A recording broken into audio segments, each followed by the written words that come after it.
আসসালামু আলাইকুম রহমতুল্লাহ। আলহামদুলিল্লাহি ওয়াসসালাতু ওয়াসসালামু আলা নবিহি আম্মা বাদ। সম্মানিত ভিউয়ার্স, আমাদের বাঙালি ইসলামিক টিভির প্রোগ্রাম যারা যেখান থেকে দেখছেন সবাইকে জানাচ্ছি আন্তরিক অভিনন্দন এবং মোবারকবাদ। আজকে আমরা জানব কোন 10টি কারণে আল্লাহ তাআলার বান্দা তার কৃত অপরাধ থেকে নিষ্কৃতি লাভ করতে পারে। এ সম্পর্কে শারহে সুদুর কিতাবের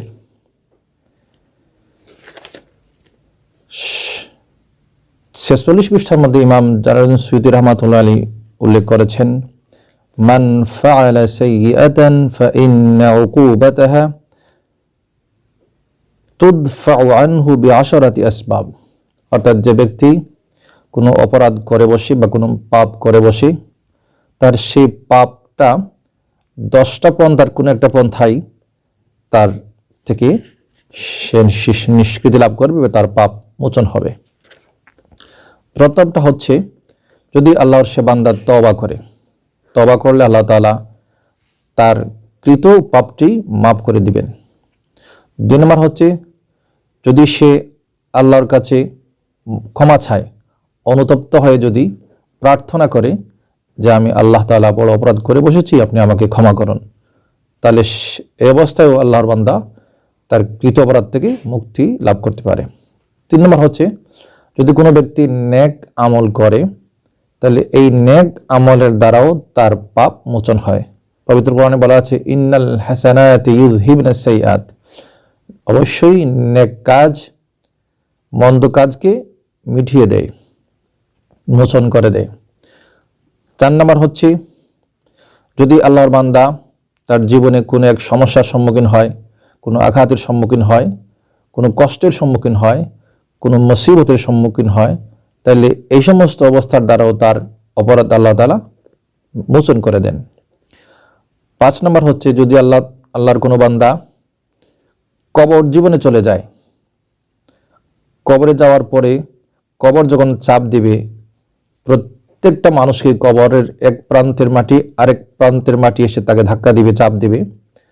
তো যদি তার কোনো পাপ দুনিয়ার জীবনে ক্ষমা না হয়, তাহলে কবরে যাওয়ার পরে যে শাস্তি হিসাবে তাকে চাপ দেওয়া হবে, কবরের চাপ, ওই চাপের দ্বারাও তার সেই পাপটা মোচন হয়ে যাবে।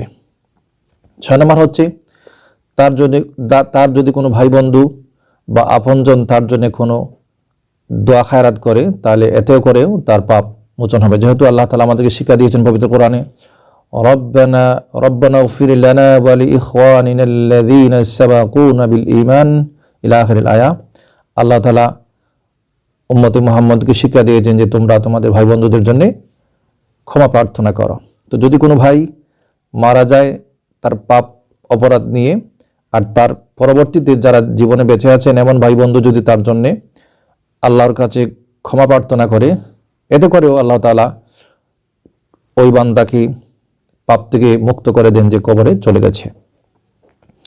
7 নম্বর হচ্ছে যদি তার জন্যে, অর্থাৎ ওই মৃত ব্যক্তির জন্য যদি কোনো ব্যক্তি ইসালে সওয়াব করে, অর্থাৎ যিনি মারা গিয়েছেন তার পক্ষ থেকে যদি দুনিয়াবাসী কোনো ব্যক্তি দান করে, সদকা করে, কাউকে খাওয়ায়, কোরআন তেলাওয়াত করে, হজ করে, উমরা করে, অর্থাৎ যত নেক আমল রয়েছে কোনো একটা আমল করে যদি এই সবটা তার মাইতের জন্য প্রেরণ করে দেয়, তাহলে ও মাইত কবরের জীবনে থেকেও তার কৃত অপরাধ থেকে নিষ্কৃতি লাভ করতে পারেন। 8 নম্বর হচ্ছে কিয়ামতের ভয়াবহ অবস্থার সম্মুখীন হওয়ার দ্বারা, অর্থাৎ হাসরের মাঠের যে ভয়াবহ পরিস্থিতি পবিত্র কোরআনে এবং হাদিসে আলোচিত হয়েছে, সেই সময় মানুষ যে পরিমাণ কষ্টের এবং অশান্তির এবং দুর্ভোগের সম্মুখীন হবে, ওই অবস্থার দ্বারাও আল্লাহ তাআলা তার অনেক পাপকে মোচন করে দিবেন। 9 নম্বর হচ্ছে আল্লাহ তাআলার নবী শফিউল মুজনিমিন রাহমাতুল্লাহ আলামিনকে নিযুক্ত করে রেখেছেন উম্মতের জন্য সুপারিশ করবার জন্য। আল্লাহ রাসূল ইরশাদ করেছেন, শাফাআতি লি আহলিল কাবাইর মিন উম্মতি। আল্লাহ রাসূল সাল্লাল্লাহু আলাইহি ওয়াসাল্লাম তার গুনাহগার উম্মতের জন্য ক্ষমা প্রার্থনা করবেন, সুপারিশ করবেন। তো আল্লাহ তাআলা অনেক বান্দাদেরকে মহানবীর সুপারিশের দ্বারা তার অপরাধ থেকে নিষ্কৃতি দান করবেন এবং তাকে বেহেশতেও পৌঁছে দিবেন।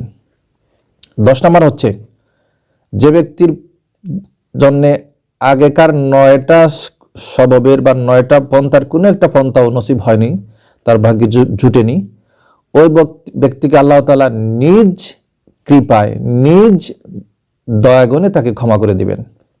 দেখেন আল্লাহ তাআলা কত মেহেরবান, যার কোনো একটা উপায় নাই এবং যার জন্য রহমতুল্লাহ আলামিনের সুপারিশ নসিব হয় নাই, যে কোনো কারণে হোক, তো যে বান্দাকে আল্লাহ সৃষ্টি করেছেন এবং যে মানুষটি আল্লাহ তার উপর বিশ্বাস নিয়ে ঈমান নিয়ে দুনিয়াতে বিদায় নিয়েছে, তাকেও আল্লাহ তাআলা কি করবেন, নিজ দয়া ক্ষমা করে দিয়ে তার পাপ মোচন করে দিয়ে তাকে বেহেশতে পৌঁছাবেন। সম্মানিত ভিউয়ার্স, আমরা জানলাম 10টি পন্থায় একজন মানুষের কৃত পাপ বা কৃত অপরাধ মার্জনা হয় এবং পাপ মুক্ত হলে সে এক সময় বেহেশতে পৌঁছে যাবে। আমরা সবাই চাই যেন আমাদের পাপ দুনিয়ার জীবনেই মোচন হয়ে যায়, যদিও বা দুনিয়ার জীবনে মোচন না হয় তাহলে যেন এমন একটা পথ আমাদের জন্য উন্মুক্ত থাকে যে পথের মাধ্যমে আমরা কবরে চলে গেলে নিষ্পাপ হতে পারি বা পাপ থেকে মুক্তি লাভ করতে পারি, বেহেশতে প্রবেশ করতে পারি। আল্লাহ যেন আমাদেরকে সে তৌফিক দান করেন, আমাদের জন্য তা যেন নসিব করেন। সবাই ভালো থাকুন। আসসালামু আলাইকুম ওয়া রাহমাতুল্লাহ।